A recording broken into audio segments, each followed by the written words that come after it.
He said, if you don't know the cause of the problem, don't throw parts. You need to find the cause, even if the customer doesn't care, and just we attack the car, change until we see the results. How? You can deal with an uneducated mechanic. You need to educate yourself. Hey guys, have you ever wondered why your car is not getting fixed at the first time? I'm sure if you're a car owner, you come across this problem. Sometimes you take your car back and forth, and you're wondering what's wrong with my car.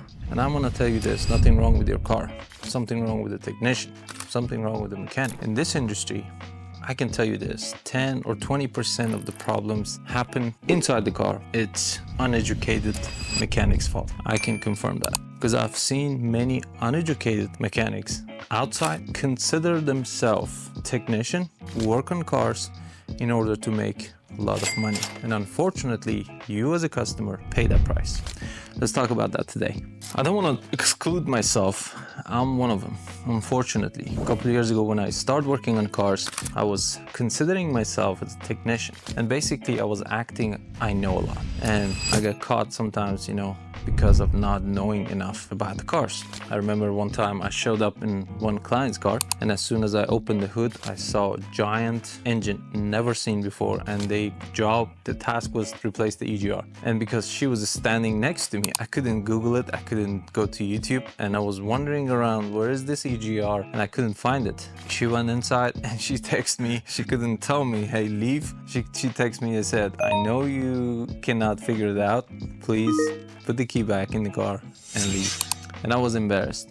I went back home and I was so frustrated because I lost the job first, and someone told me leave because they understand I don't know anything about that car. I tried to educate myself. I tried to go through classes, courses, YouTube channels, watch all the experts, technicians and stuff. It took a while to learn this. I went to dealer, different classes, courses, dealer, they have their own training, Toyota, BMW and Honda, and I learned a lot. I didn't stop there because car industry evolving every day. You need to improve yourself. If you stop improving yourself, you consider old school mechanic. Basically, you don't know about the technology, you don't learn new scanners, you don't know hybrids, you don't know electric cars, you don't learn new stuff, because car industry every day is changing and it rapidly growing and going towards electric and hybrid. And no longer we have those diesels, old school cars with the carburetor and stuff. We have a lot of new engine, and we need to study, we need to learn. I decide I'm gonna improve myself every day. I don't want to stop learning, because the day I stop learning, I'm done, no longer. And there's a problem with this industry. When you tell people you don't know, you need to study and you need to educate yourself, they get mad and they upset. I remember Mark Cuban, he said, the day you think you know a lot and you stop learning, that's your final day. That's true. As a mechanic, as an auto technician, we need to grow, we need to improve ourselves and keep learning. And how we can do that? There's not much great book about being a technician, auto technician, but I think there's a lot of good YouTube video out there.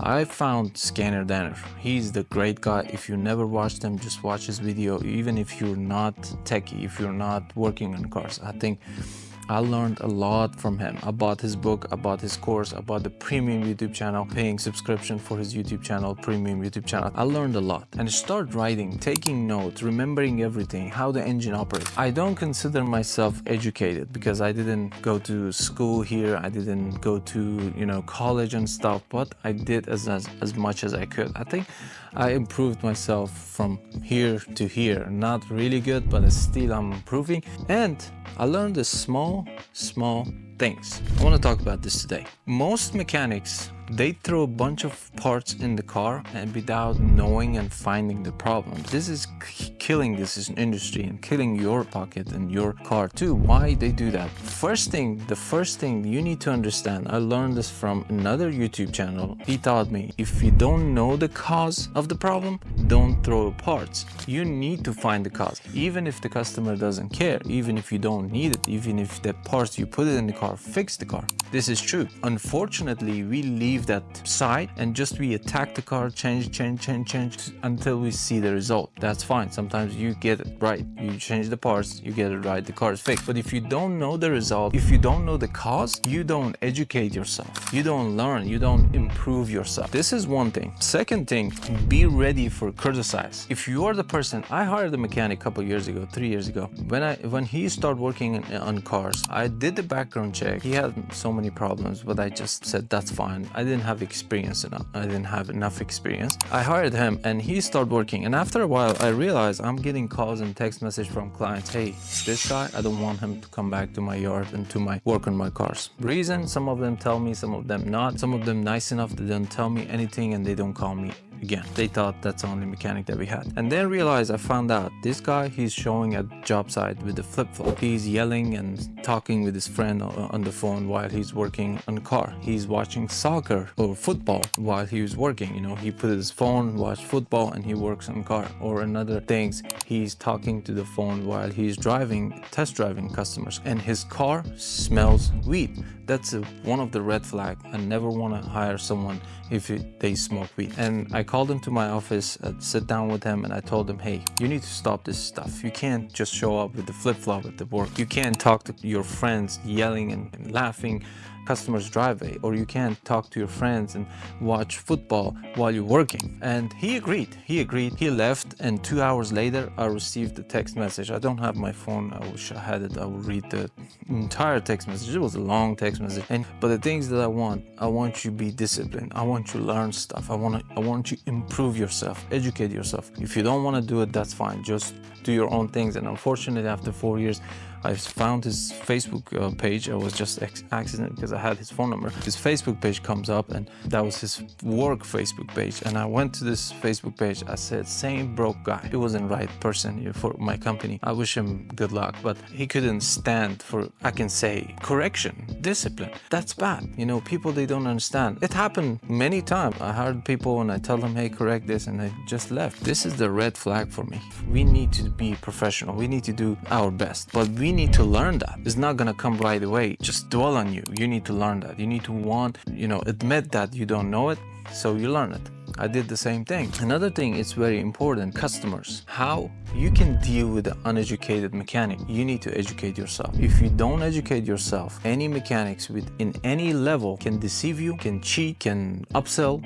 can break your car, can do all kinds of stuff because you are not educated enough. You may say, okay, I'm an accountant, I'm a nurse, what I have to learn about cars. You need to learn it because the car is your biggest investment after your house. It's the second biggest investment. You pay a lot of money for the maintenance, for repairs. If you don't know, people, they use you, they take advantage from you. You need to ask right question from the technician comes to your house, or you take the car to the shop. A lot of scammers out there, they are looking at your pocket and they want to take advantage from your money, from your saving, from your bank account. You don't want to do that. Ask the right question. If the mechanic showed up and bring the car to you, hey, your car is fixed, just wait there. Did you test drive the car? Just test drive it. I want to see it. Write down the mileage. What's a warranty? Parts include warranty. What's a warranty on parts? What's a warranty on labor? What did you change? Just show me. Where is the old part?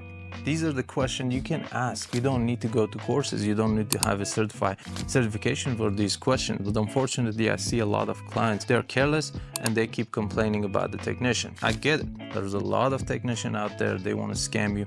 But what about you?